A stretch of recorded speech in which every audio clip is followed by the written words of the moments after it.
Maintenant, j'invite à monter sur scène Stéphanie Liquès, qui est programmiste, consultante en conservation préventive, muséographe, AMO, qui a travaillé sur de nombreux projets de réserve aussi à Poitiers, et qui va intervenir sur l'aide au bon choix. Là, vous avez fait des choix, mais là, Stéphanie va intervenir sur vous aider à faire, entre guillemets, les bons choix. Nous vous écoutons, Stéphanie. Bonjour à tous, je tiens à remercier la FROA pour cette invitation. Il y a déjà beaucoup de choses qui se sont dites tout à l'heure sur l'aide, les différents choix qui se font quand on conçoit une réserve.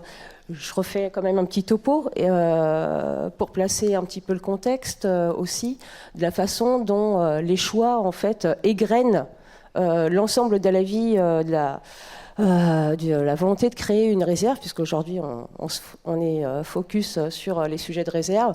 Donc la situation de départ a été évoquée déjà ce matin avec les problématiques d'insalubrité, d'éclatement des réserves. Là où effectivement les choix commencent tout de suite, c'est dès qu'on commence à faire remonter l'information aux élus. C'est oups. Effectivement, on va avoir besoin de développer quelque chose, ça va mobiliser des moyens financiers, et il y a tout ce jeu déjà, vous en interne, au sein des institutions et des relations avec leurs tutelles et partenaires financiers, comment on convainc pour déjà aboutir à faire émerger l'idée de construire une réserve ou réhabiliter une réserve. Après, il y a effectivement bien penser la demande. Et puis les programmistes, ils arrivent effectivement, et les AMO, ils arrivent à ce moment crucial. Alors la programmation, ça reste un temps court dans la vie d'un projet, à l'échelle à la fois du projet architectural global, mais également sur le cycle de vie d'un bâtiment, qui est construit quand même à minima pour 50 ans. Parce que les études de programmation, selon les cas de figure et la complexité du dossier, on est sur des missions qui peuvent durer entre 3 mois et parfois 18 mois ou 24 mois, selon effectivement les itérations et redondances des différents sujets. Un point important, je vous le dis, effectivement, la programmation, c'est le moment des choix structurants. Parce que l'objectif, c'est de définir un cahier des charges qui va être transmis aux architectes. Et il ne s'agit pas de refiler la patate chaude sur certains aspects qu'on n'aurait pas réussi à résoudre, en tout cas, ou en laissant même des pistes, mais en tout cas en proposant des pistes de solutions aux architectes pour que ceux-ci puissent travailler sereinement sur le projet et être à la tâche. Pour pouvoir faire les bons choix, je vais rejoindre ce que disait Gaël tout à l'heure. Il y a aussi une notion de travail d'équipe. Le programmiste ne travaille pas seul, il travaille en lien avec différents métiers. En ça, on l'appelle un peu le chef d'orchestre. Dans le cas des réserves, le rôle essentiel, c'est quand même à la fois le travail avec les architectes, les bureaux d'études techniques, mais aussi la place importante d'une expertise métier, conservation préventive. Un programmiste ne peut pas travailler seul sans tenir compte et en tout cas avoir connaissance des différentes subtilités quand même des métiers qui sont associés à la vie de la réserve, la gestion des collections. Donc ce côté chef d'orchestre, il est important parce que c'est lui qui va mettre en cohérence les différents enjeux et les différents objectifs de tous ces corps de métier pour arriver à aider à structurer les bons choix. Pour également aider à structurer les bons choix, le principe, c'est aussi quand même, et c'est essentiel, la capacité d'écoute critique. Le travail de la programmation, c'est avant tout un travail où on reçoit de l'information de la part des utilisateurs, des usagers que vous êtes tous, c'est comprendre comment vous fonctionnez, quelles sont les modalités de fonctionnement actuelles, mais surtout vous aider à projeter sur des process et des fonctionnements futurs. Ça, c'est un point important. Et ça amène ensuite à avoir un ensemble de données qui vont permettre de cadrer les objectifs et l'expression des besoins. Cadrer les objectifs, c'est déjà effectivement faire des premiers choix. Il n'y a pas un projet qui est idéal. Un projet, c'est un faisceau, en fait, c'est le résultat de compromis multiples entre des ambitions à la fois politiques, qui sont liées parfois à des calendriers d'inauguration qui peuvent structurer aussi et rendre un projet contraignant. Il y a les éléments de cadrage financier, on l'a vu systématiquement, et on va en parler. Aider à faire l'heure des choix, c'est maîtriser la donnée pour aider aussi à faire des choix financiers, qui ont des incidences financières, en limitant au maximum les moins-values qualitatives sur le futur projet. Pour aider à faire les bons choix, il faut déjà savoir d'où on part, où on veut aller, et surtout travailler en équipe, y compris avec les différents interlocuteurs élus, parce qu'il faut les convaincre. Vous, en général, les membres des équipes musées font déjà ce premier travail de conviction, de préparation mentale, on va dire, des élus.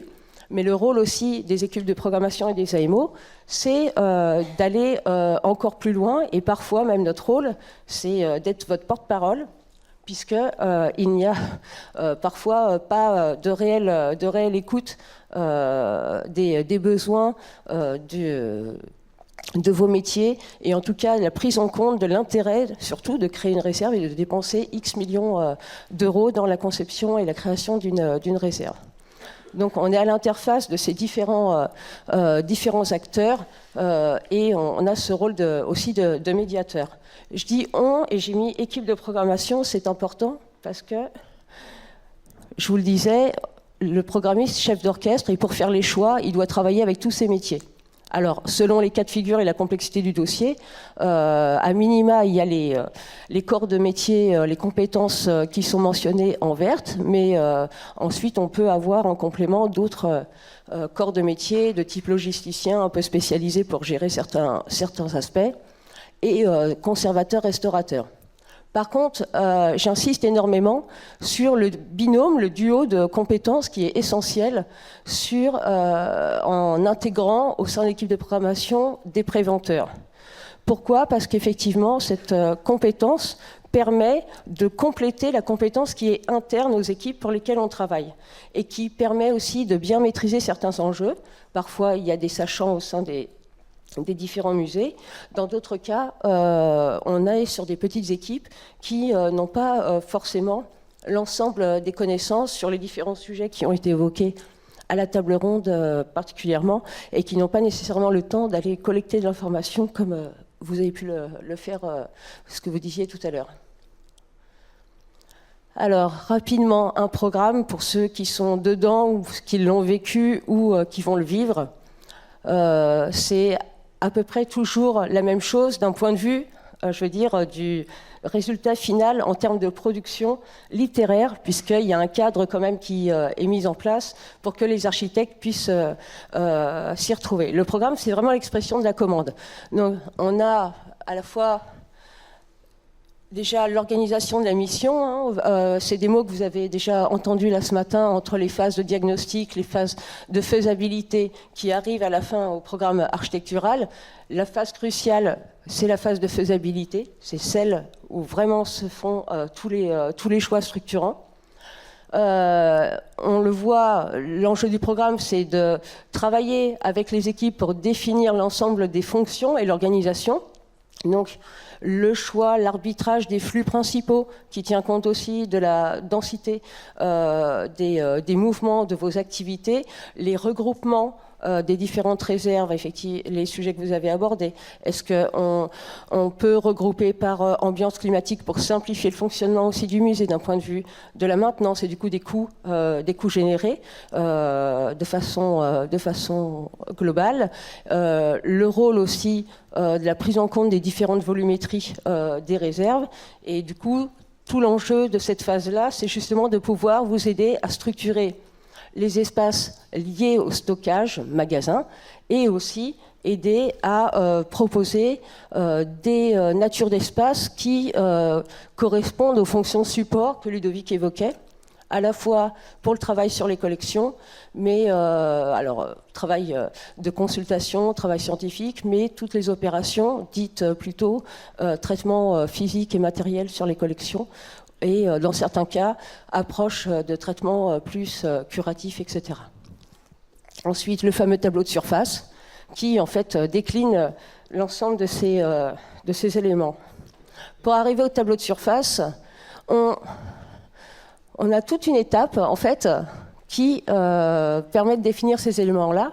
Et ce qui est important, quand j'avais envie de dire aussi, faire le premier bon choix, c'est bien rédiger son CCTP et bien choisir ses équipes d'AMO, conservation préventive et programmistes associés, et de savoir si c'est pertinent, selon les cas, effectivement de les associer ou de prendre en parallèle une AMO en conservation préventive. Il y a différents cas de figure qui se mettent en œuvre dans le cadre de la gestion de projet. Dans certains cas, l'expert en conservation préventive est associé au programmiste. Et dans certains cas, il est plutôt côté maîtrise d'ouvrage et encadre, en tout cas fait la mouche du coche pour à la fois alimenter le travail des programmistes et analyser ses rendus. Pour avoir vécu les deux, moi j'avoue que j'aime bien, j'avais insisté juste avant sur justement le côté duo et échange hyper fructueux entre le préventiste et le programmiste de façon intégrée. Alors, pour pouvoir faire des choix, il faut savoir déjà, effectivement, de quoi on parle quand on travaille en phase programmation. Et le travail de la programmation et la capacité à vous emmener de façon concrète pour faire des bons choix, tout va dépendre, sur chaque sujet, aussi du niveau de maîtrise de la donnée. Déjà, le premier sujet, ça va être la maîtrise du périmètre des collections. Donc, dans certains cas, ça a été évoqué aussi, on a un spectre de dépôts qui sont identifiés, qui ont vocation à rejoindre la création d'une nouvelle réserve externe, mais ces dépôts, parfois, ne sont plus visités. Donc, la collection à l'intérieur, on en a une vision à peu près massive avec des grandes données, et ne pas maîtriser ce périmètre-là, en fait, ça ne permet pas, de façon très fine, d'arriver à orienter sur certains choix, à la fois après de dimensionnement ou de typologie et nature d'espace à prévoir. Donc ça, c'est un premier point, c'est vraiment essentiel déjà de maîtriser ces aspects-là. L'autre élément aussi de choix qui va être vite déterminant, on l'a évoqué, mais de façon très, très rapide, et je ne sais pas dans quelle mesure ce sujet sera réévoqué, c'est la question du taux d'accroissement. C'est une question qui est un petit peu cruciale, mais c'est une question, en tout cas, un arbitrage qui revient aux équipes qui sont en charge des collections et qui en ont la responsabilité scientifique et technique. Le programmiste et l'AMO, qu'il soit AMO conservation préventive ou programmation, ne peut pas se positionner par rapport à des perspectives d'accroissement. En tout cas, pas sur des bases. Enfin, ce n'est pas lui qui va donner cet élément-là en termes de données. Ce qu'il va vous dire, c'est ce qui est possible effectivement de faire, comme on l'a vu, par rapport à des contraintes spatiales existantes ou budgétaires. Où là, à l'inverse, il sera en capacité de vous dire, il va falloir faire un choix. On ne sera pas sur 20% d'accroissement. Pour faire les bons choix aussi sur ce sujet, il faut être clair sur les terminologies. Quand on dit un accroissement de 20%, de quoi parle-t-on ? On parle de 20% du volume de collection, on parle de 20% de l'équivalent de la surface qu'on envisage pour la réserve, ou on parle de 20% de mètres linéaires de rangement. Donc ça, il y a des éléments aussi. On fait effectivement comment travailler pour faire des bons choix. Il faut avoir en tête que pour faire des bons choix, il faut vraiment maîtriser la donnée sur chacun des sujets. Alors, soit ça a été préparé en amont, soit c'est en lien avec le travail de l'équipe d'assistance à maîtrise d'ouvrage, programmiste, préventeur, selon la façon dont les choses s'organisent. Ensuite, je n'y reviens pas, mais on va l'aborder tout à l'heure sur tout ce qui va être lié aux orientations sur la mutualisation. La mutualisation, c'est effectivement, on mutualise 25 réserves existantes d'une même institution dispatchées un peu n'importe où.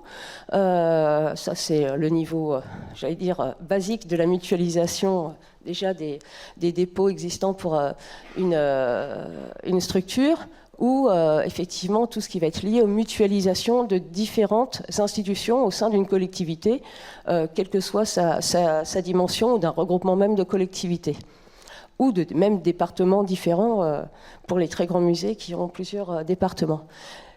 Ces mutualisations, elles vont justement aussi mettre en jeu ce que je disais tout à l'heure, comment on regroupe, est-ce qu'on raisonne par logique de climat, qu'on croise avec également les logiques de format, de poids, et tous ces éléments-là sont aussi à organiser en relation avec les équipes à la fois de régie, mais aussi de conservation pure et dure, puisque c'est eux aussi qui vont donner leur là sur le fait de mutualiser des ensembles scientifiques et jusqu'où on va effectivement pour mutualiser. On a des cas où on va mutualiser des collections de différents départements, par exemple, de différents musées, dans un espace unique avec une ambiance climatique, mais par contre, chacun va avoir sa zone dans cet espace. Le fait d'avoir chacun sa zone permet de pouvoir effectivement accéder sans avoir à aller se balader dans les allées qui ne concernent pas la dite institution. Donc ces éléments-là, ce sont des critères de choix qui sont importants, parce que quand on est ensuite dans des logiques d'optimisation aussi de surface, de modalités de rangement, ça peut avoir des incidences, et quand on réduit les surfaces et qu'on encourage encore plus à la mutualisation et du coup au mélange parfois de collections par typologie de mobilier, etc., ça permet de réduire les surfaces, mais ça a des incidences bien évidemment sur le fonctionnement, et c'est pareil, c'est une logique de compromis pour l'équipe. Le gros sujet, l'avancement de l'évaluation et de la connaissance des besoins. Selon les cas, le début, en fait, le programmiste arrive avec un niveau de renseignement qui est très variable. Donc là, on va avoir effectivement des sujets qui sont un peu complémentaires. Hein. Quand je parle d'avancement de l'évaluation des besoins, prise en compte aussi du chantier des collections, ça c'est un sujet, parce que pour arriver, encore une fois, à faire les bons choix, il faut être clair aussi sur la commande qui est passée dans le cadre de l'étude de programmation.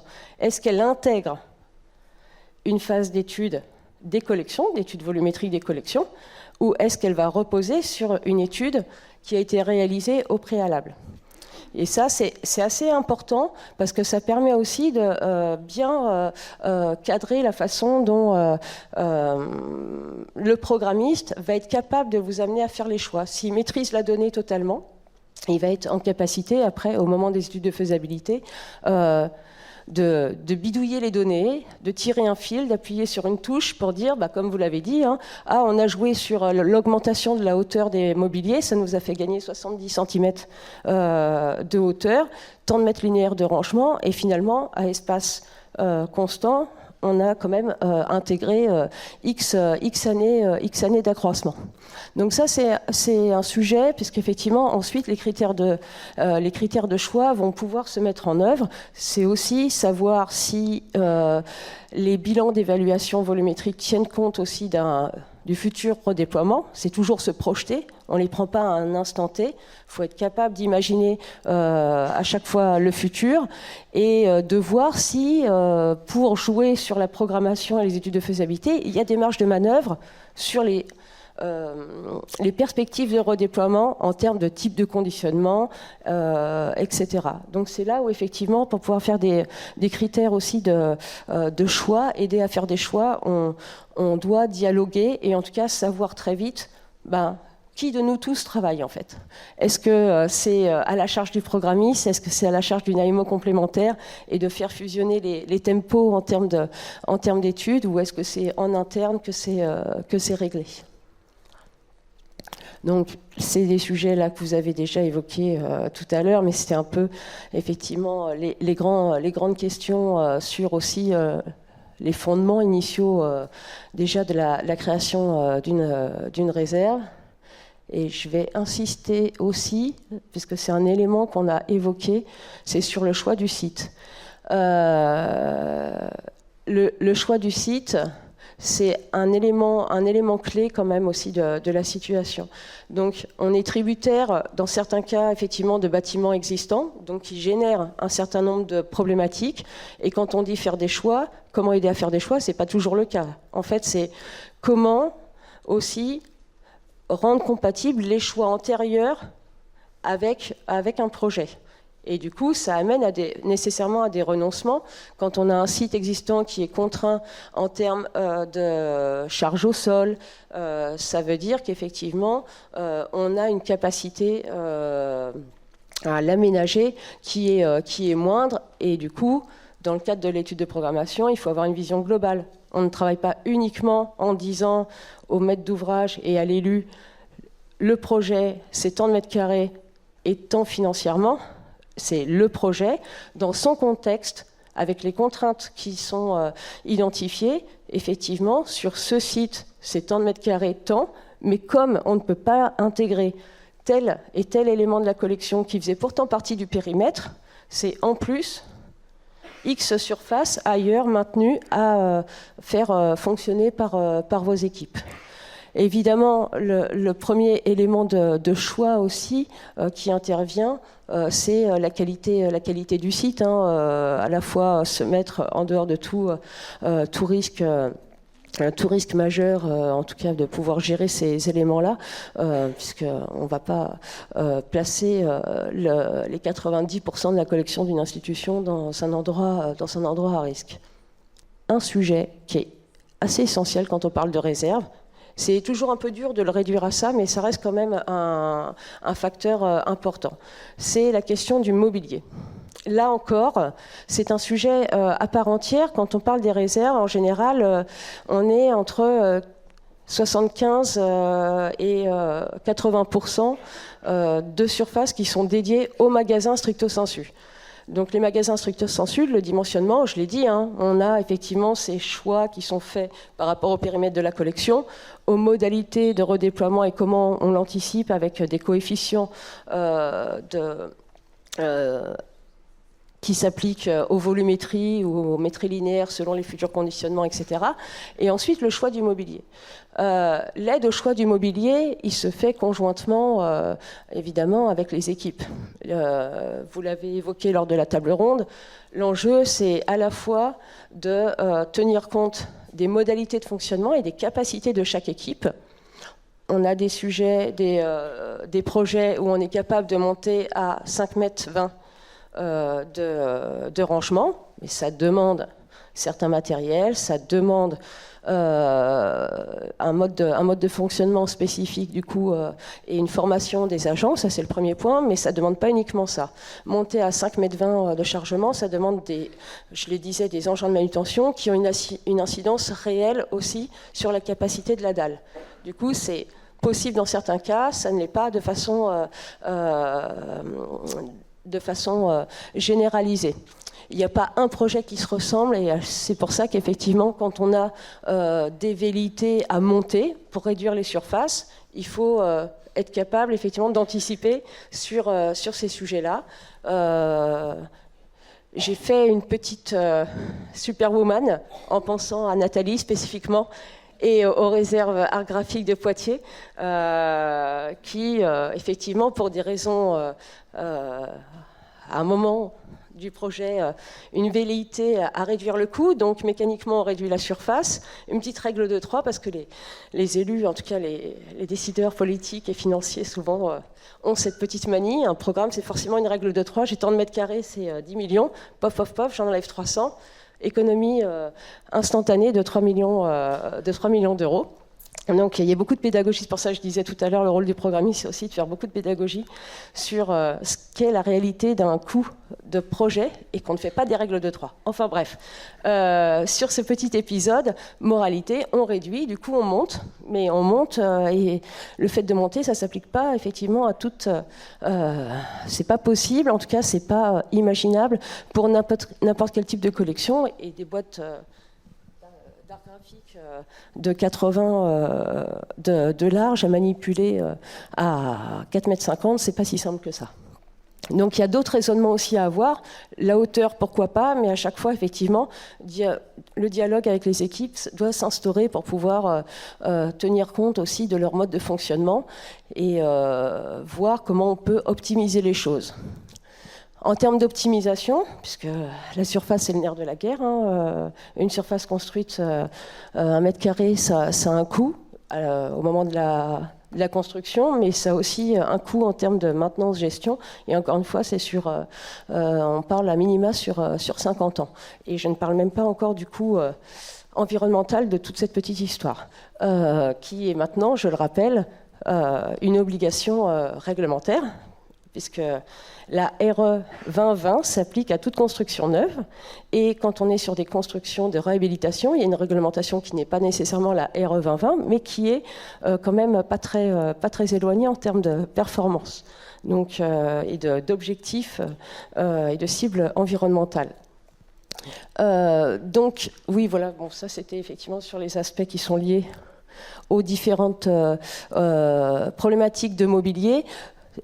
Un sujet important sur le mobilier, c'est après la façon dont on l'intègre au projet. Donc oui, je vais finir là-dessus.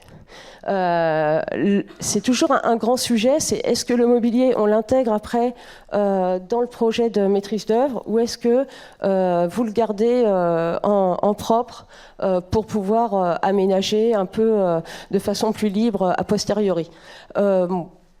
Personnellement, que ce soit Frédéric ou moi, on connaît les deux modalités de réalisation. Dès qu'il y a de l'ancrage, quand on est sur du compactus avec ancrage dans la dalle, c'est vrai que le choix traditionnel est quand même plus de l'intégrer au projet de maîtrise d'œuvre. Je vous parle de ça, c'est un petit exemple, mais en réalité, ce n'en est pas un, parce que je vous disais, la programmation, c'est un moment dans la vie d'un projet, mais qui peut vite, selon les choix qui sont faits, avoir des incidences sur le travail des archis et sur les retards éventuels travaux, et vous, les incidences après pour cavaler, pour réinstaller les collections. Je m'arrête là. Tu m'as dit de m'arrêter, je m'arrête.